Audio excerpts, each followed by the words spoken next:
पर यहां पर एक सीधी सी बात है अशोक गहलोत साहब, ये फैसला है आपको लगता है दबाव में किया गया जी? ये जो कड़ियां हैं, क्रोनोलॉजी समझिए, स्टे लगाने की बात हो रही थी पूर्णेश मोदी की तरफ, वकील अदालत में जज बदल जाता है तो तारीख फटाफट मिलने लगती हैं, बजट के पहले चरण में, बजट सत्र के पहले चरण में सवाल उठा दिया अडानी समूह को लेकर, तब ये कार्रवाई हुई।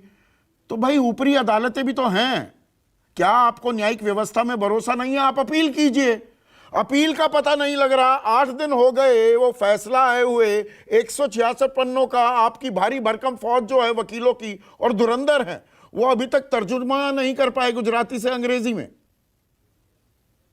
देखिए, ये तो उनकी लीगल जो एक्सपर्ट टीम है उसका काम है कि वो क्या उचित समझता है, समय वो तय करेंगे। वो उसमें मैं कुछ नहीं कह सकता।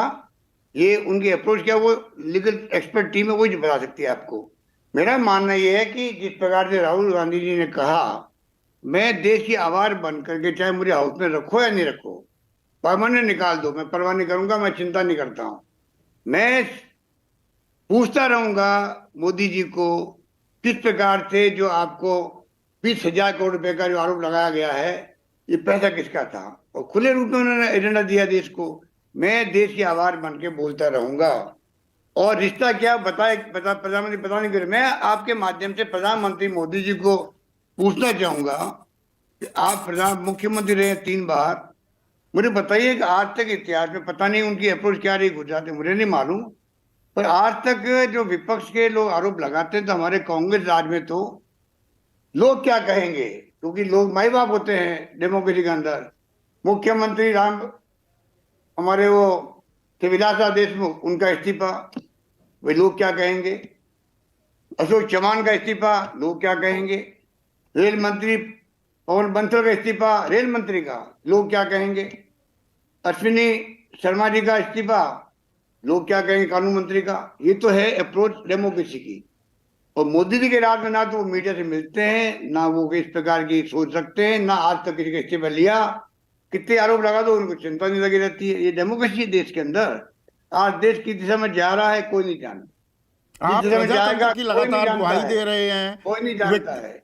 अशोक जी आप प्रजातंत्र की दुहाई दे रहे हैं, आप, पूरी कांग्रेस भी, साथ ही साथ आप विक्टिम कार्ड भी खेल रहे हैं। प्रजातंत्र में जो 4 खंबे हैं उनमें से एक खंबा हमारी न्यायपालिका का है। अपील कीजिए, आपके मामले में अगर अन्याय हुआ है, नाइंसाफी हुई है, अदालत पलट देगा। मोहम्मद फैजल का मामला अभी पलटा ना, सुप्रीम कोर्ट में पहुंचा, उससे पहले ही लोकसभा सचिवालय ने उनकी लोकसभा सांसदी बहाल कर दी। नहीं, आप ठीक कह रहे हो, पर मैं कह रहा हूँ ये काम लीगल टीम देख रही है, इसको मैं नहीं देख रहा हूँ, इसलिए मैं उस पर कॉमेंट नहीं करना चाहता।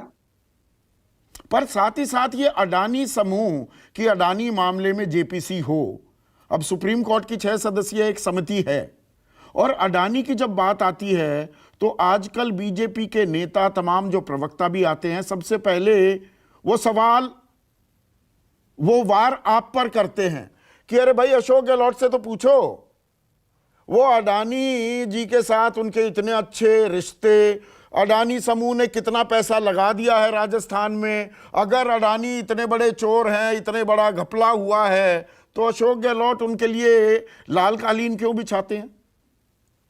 देखिए, ये राहुल गांधी जी जवाब दे चुके इस बात का जो आप पूछ रहे हैं मुझे।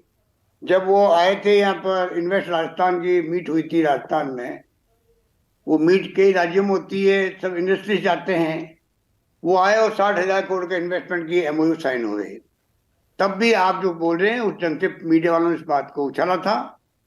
राहुल गांधी जी ने बहुत अच्छा जवाब दिया। कोई भी इंडस्ट्रीज किसी राज्य में जाएगा इन्वेस्ट करने के लिए, तो वो राज्य सरकार मना क्यों करेगी? वेलकम करेगी। मैंने उसमें भी कहा था, हमारे यहाँ अडानी जी आए, अंबानी जी आए, या जैसा आए, अमित शाह जी लड़के, हम सबका स्वागत करेंगे।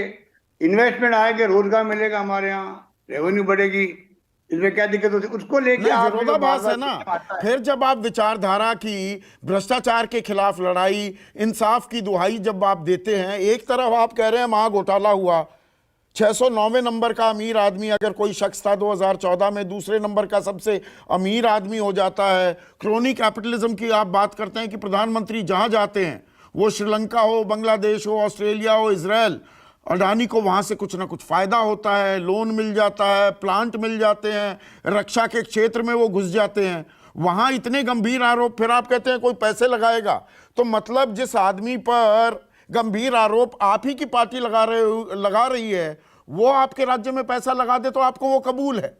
ये तो चित भी मेरी पट भी मेरी। देखिए, जब तक उनके खिलाफ में अभी तो आरोप लगे हैं, कोई कन्विक्ट किसी ने किया नहीं उनको, अभी आरोपों का दौर चल रहा है।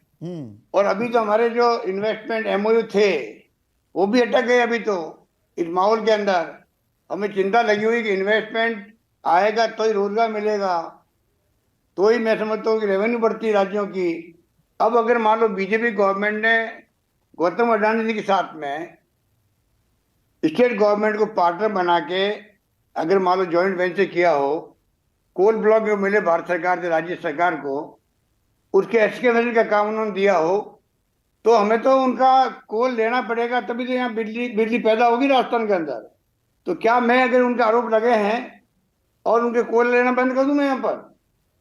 सच्चाई क्या है, वो सच्चाई देखना चाहिए ना हम लोगों को। सच्चाई सामने आएगी क्या? जेपीसी के बिना क्या सच्चाई आ पाएगी? 6 सदस्यीय समिति है अशोक जी। सच्चाई सामने लाने के लिए राहुल गांधी जो है, राहुल गांधी जी जो बोल रहे हैं वही तो बोल रहे हैं, सच्चाई सामने आनी चाहिए देश के सामने। वो थोड़ी कह रहे भाई कि वो आरोप लगा रहे हैं, फैसला तो कोर्ट देगा या जांच होगी तो जांच समिति देगी। हाँ, अगर हमने अडानी जी को फायदा पहुंचाया हो एक्स्ट्रा, तो आप आरोप लगा सकते हैं भाई कि राजस्थान सरकार, छत्तीसगढ़ सरकार ये क्या कर रही है। राहुल गांधी ने इसका जवाब भी दिया, अगर अडानी जी को कोई पैसा पहुंचाया है, फायदा पहुंचाया है, उसको जेल होनी चाहिए, उसमें चाहे राजस्थान के मुख्यमंत्री हो चाहे छत्तीसगढ़ के मुख्यमंत्री हो। इससे खुली बात कोई क्या कह सकता, बता दीजिए।